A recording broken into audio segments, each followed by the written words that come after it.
going on, guys? Matt and Cody with Schnee's here. Today we're going to talk about boots, but first I want to introduce you to Cody. Cody, if you ever call us and you have a boot issue, he's probably the guy you're going to talk to on the phone. He knows a lot about boots. He wears our boots. He hunts in our boots. He also happens to be our resident bird hunting maniac. So if you call and you don't talk to him, there's a pretty fair chance he's out hunting birds or fishing. Oh, yeah. But yeah, let's dive into it. So today we're going to talk about the Timberline, one of our most popular early season boots. I'll give you a kind of run through before we dive into it and talk about our field usage and kind of when and where you'd use this boot. So yeah, let's go over some of the features. Okay, we're going to start off from the bottom and kind of work our way up, and I'll go over some features of the boot. Underneath, as you can see, we use a Vibram outsole. This one is the Circuma or Curcuma, depending on where you're at in the world. It is a little bit harder than our Savo outsole on the rest of our boots, but it has excellent durability, really good grip. It's a solid outsole that'll last you quite a long time. It's not uncommon for guides and outfitters and people who are in them every day to get years of use out of these guys. Going up from there, you can see our dual density midsole. It's a 100% polyurethane midsole. It's a more expensive way to build a boot, but it's the best way to build a boot. One of the benefits of us selling direct to you is we can put more expensive components in our boots versus some of the other competition out there who use a cheaper foam or similar type of construction. In between the actual boot and the midsole is the chassis of the boot. This one is a Flex 1 rated nylon chassis.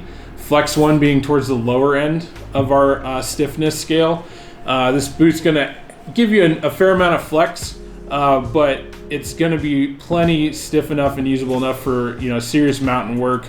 We built this boot for the guy who wants a solid rugged mountain boot but doesn't want a super stiff boot. A lot of guys out there prefer a little bit lighter, a little bit more flex in their boots. Going up from there, we have a full heavy-duty rubber rand that's going to protect your leather. So if you're up in crazy sharp scree or anything like that, it's going to help prevent it from slicing through the leather or causing damage, anything like that.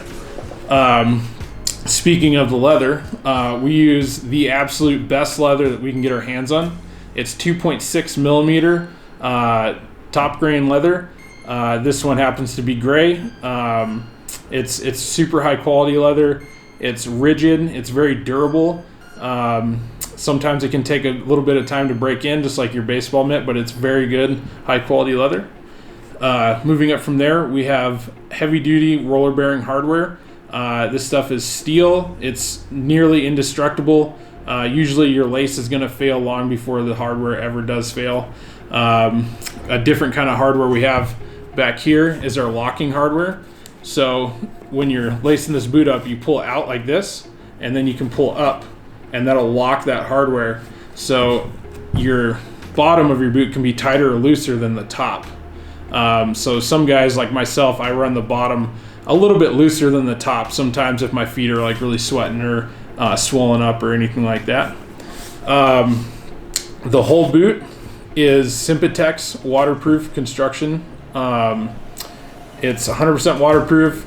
We get asked all the time, I've never heard of Sympatex. Is it good? How does it compare to, brand X membrane? And honest to God truth is this stuff is really good. I used to use a different membrane, a popular one, boots that I thought was the best out there for a long time. And after having a few leakers over the years, I've since moved on, and I don't have a single pair of our boots with Sympatex that has leaked yet. That's not to say that it's not impossible, but the percentage of failure, like every product's going to have a failure rate, the percentage of failure rate is extremely low with Sympatex, and we couldn't be more jacked about it. Moving up, you have more premium leather. It's a black leather around the collar, the tongue gusset, and the top of the tongue. Then we move on the inside.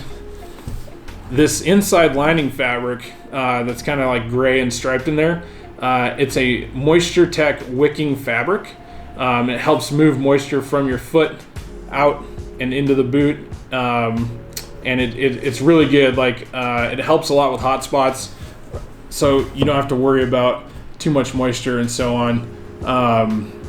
It's a great fabric. We've had really good luck with it, and I love it. It's a lot better than some of the other fabrics that we've used over the years, that's for sure. So that's kind of the anatomy of the Timberline. Next, we're going to kind of talk about where and when you want to use the Timberline. Cody's used his quite a bit, so we'll kind of get his thoughts on it. And he brought his actual Timberlines in today that are well used. So tell us about your Timberlines and where and when you like to use them. Yeah, so I really like to use my Timberlines. Like Matt said, I'm kind of an upland bird guru. You know, that's what I live and breathe, run dogs all the time. So I'll speak to that first. It's an amazing upland boot. Like you said, that Flex 1 chassis of this boot creates, you know, a good flexibility of this boot, which is greater for flatter ground that you might find yourself in the upland world, chasing pheasants, huns, you know, you name it.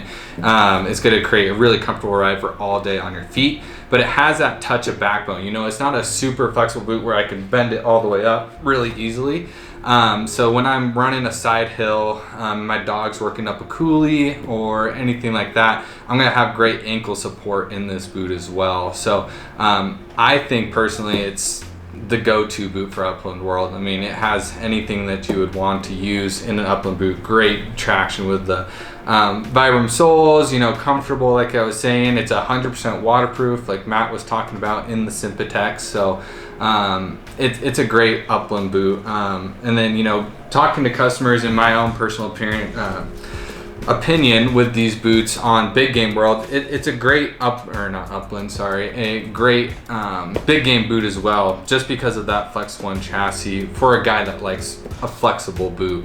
It can handle the mountains in Montana, Idaho, Wyoming, stuff like that. Lots of trail time into wherever you're gonna go. But like I was saying, create that, you know, good ankle support side hilling when you're going in after a bull during archery season or anything like that. And you know, Matt might have a little bit more to say on the big game side of things as well, what he likes. But as far as an upland boot, I mean, I honestly live in these all the way through December, even if it's freezing cold, because I love them so much. So yeah, no, good points. Cody kind of touched on it, you know, comparing to some other boots we make in our line. You know, why you would pick the Timberline over like the Kestrel. The Kestrel is very similar in stiffness, even though it's rated more flexible. They feel very similar underfoot to me.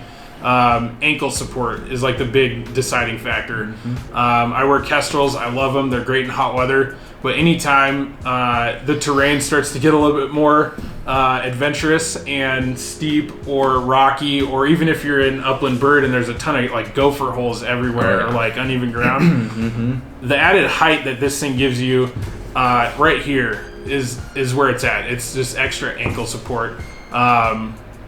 Feel like I said underfoot is going to be similar to the Kestrel for a lot of stuff, but when you're going up and down hills, you can't replace this. It's like the best thing ever.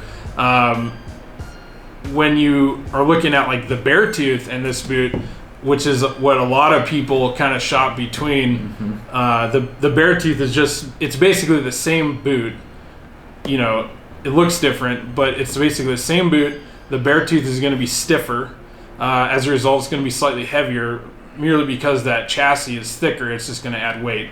The Beartooth has the different tread on the outsole too. The Beartooth is more geared like purposefully towards big game, mm-hmm. high country mule deer hunting, elk hunting.